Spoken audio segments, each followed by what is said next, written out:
ওয়ারাহমাতুল্লাহি ওয়া বারাকাতুহু। আউযু বিল্লাহি মিনাশ শাইতানির রাজীম। বিসমিল্লাহির রহমানির রহিম। মঞ্চে উপবিষ্ট সঞ্চালক এবং উলামায়ে কেরাম, আপনারা যারা সামনে বসে আছেন, আমার ভাইরা বা আমার বয়োজ্যেষ্ঠ শ্রদ্ধেয় মানুষরা, দূরে যারা শুনছেন বাড়ি থেকে, তাদের প্রত্যেককে আমি আন্তরিক শুভেচ্ছা জানাই, শ্রদ্ধা জানাই। আমি খুব গোটা কয়েক কথা আপনার সামনে বলবো। আমাদের ভবিষ্যতের পথ কি হবে, মোদীকে কি করে হারাবো, বিজেপিকে কি করে হারাবো, অমিত শাহকে কি করে হারাবো, আরএসএস কে কি করে হারাবো, তার জন্য আমাদের কোনো পরিকল্পনা আছে কি? আমাদের কোনো পরিকল্পনা নেই। পরিকল্পনা করছি তো। আমি আপনাদের সামনে ভারতবর্ষব্যাপী যে পরিকল্পনা হয়েছে মোদীকে হারানোর, বিজেপি আরএসএস কে হারানোর, তার একটা ক্ষুদ্র চেহারা দেওয়ার চেষ্টা করব। প্রথমে আমরা এই বিষয়টাকে বুঝি যে আরএসএস 1925 সালে যখন গঠন হয়, তাদের বুনিয়াদী সিদ্ধান্ত ছিল মুসলিম শূন্য ভারত করবে। 100 বছরের পরিকল্পনায় জমি দখল করতে করতে ছোট ছোট কয়েকশো সামাজিক সংগঠন করে, ধার্মিক সংগঠন করে, সেবামূলক সংগঠন করে, শেষে রাজনৈতিক সংগঠন করে আজ পুরো ভারতটাকে হাতের মুঠোর মধ্যে নিয়ে নিয়েছে।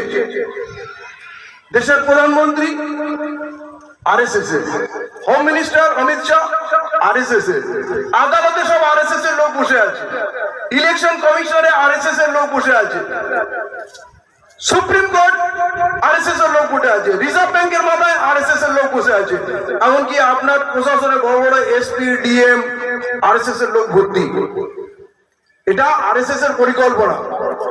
আর আমাদের পরিকল্পনা কি ছিল? আমরা ইতিহাস খুব শুনি, ইতিহাস খুব বলি। এই ভারতকে স্বাধীন করতে আমরা প্রচুর রক্ত দিয়েছি।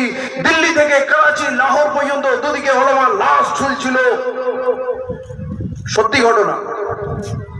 এত রক্ত দিয়ে 1857 গাদার দেখেছি, এবং সব থেকে বেশি রক্ত মুসলমানরা দিয়েছে।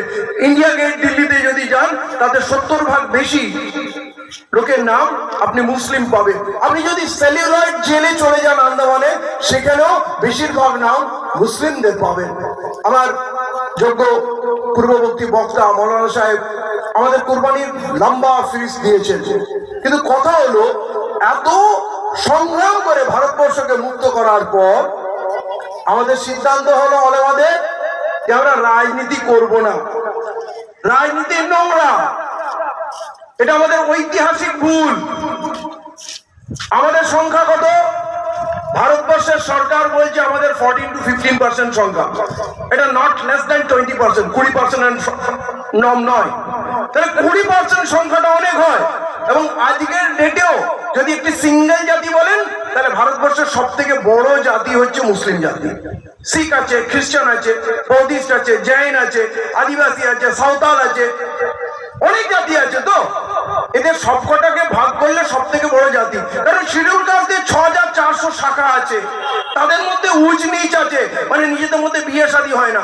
আমাদের তো মুসলমান যে কোনো জায়গায় যে কোনো দেশের মুসলমানের সঙ্গে বিয়ে হতে পারে, ভারতবর্ষের মারাঠি গুজরাটির সঙ্গে বিয়ে হতে পারে, আমেরিকার মুসলমানের সঙ্গে হতে পারে, আর আফ্রিকার মেয়েকে আমি বিয়ে করে আনতে পারি। তো আমরা একটা জাতি, আমাদের থেকে বড় জাতি নেই, কিন্তু আমাদের মাথায় ঢোকানো হয়েছে আমরা সংখ্যালঘু, আমরা সংখ্যায় কম, আমরা দুর্বল, আমাদের মার খেয়ে সহ্য করতে হবে।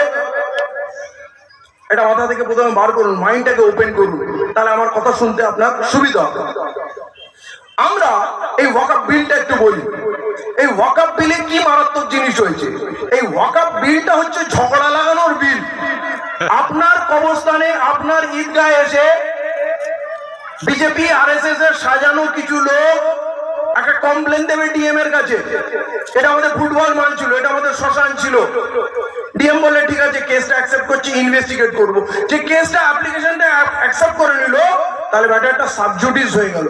সাবজুডিস মানে till the disposal of case status কো থাকবে। এখন এখানে কেউ কিছু করবে না, আপনার নামাজ আপনার মাদ্রাসার পড়াশোনা সব বন্ধ। এটা সাবজুডিস ম্যাটার, ডিসিশন হবে। ডিসিশন 6 মাসে হবে না 6 বছরে হবে নাকি 14 বছর হবে কেউ জানে না, চলবে। তার মাঝখানে ওই জায়গায় দখল হবে, অত্যাচার হবে, মারপিট হবে। আপনার জায়গা আপনি ছাড়বেন না, আপনি লড়তে যাবেন। এটা হিন্দু মুসলমান ঝগড়া লাগানো, দাঙ্গা লাগানোর একটা ফর্মুলা।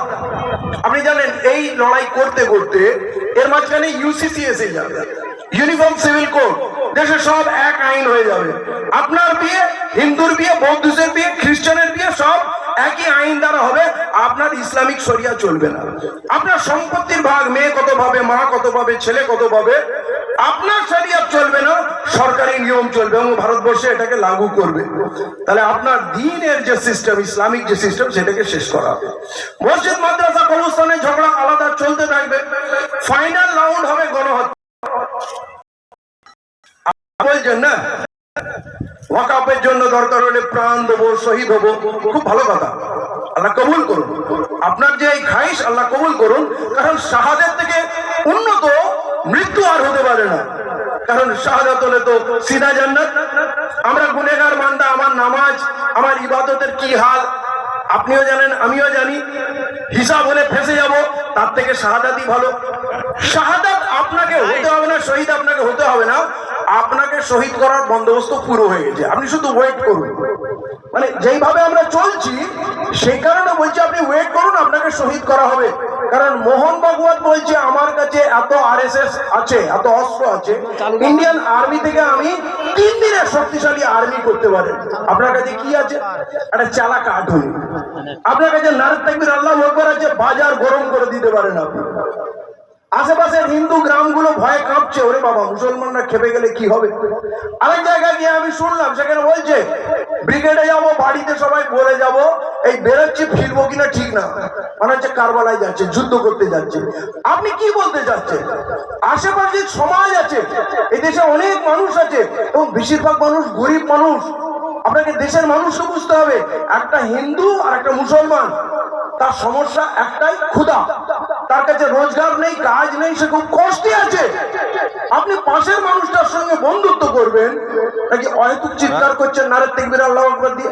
আপনি বলুন তো, আমার আলেমদের কাছে বসলো, মসজিদে কোনোদিন নারে তাকবীর আল্লাহু আকবার দিয়েছেন? মাদ্রাসায় কোনোদিন দিয়েছেন? কেউ শুনলে বলবেন। ঈদগায় দিয়েছেন, ঈদ বকরিদের নামাজে দিয়েছেন? আপনার ব্যাটার যখন বরযাত্রী বেরোছিল তখন দিয়েছিলেন কি? যখন পুরো দেশের মানুষকে নিয়ে আলোচনা হচ্ছে, আপনারাই বলছেন আমরা শিখ, খ্রিস্টান, হিন্দু, মুসলিম সবাই, বৌদ্ধ, জৈন মিলে আমরা এই ভারতবর্ষে বাঁচবো। তাহলে সবাই মিলে যখন বাঁচবে, এখানে হিন্দুদের বসান, ওরাও জয় শ্রীরাম দিক।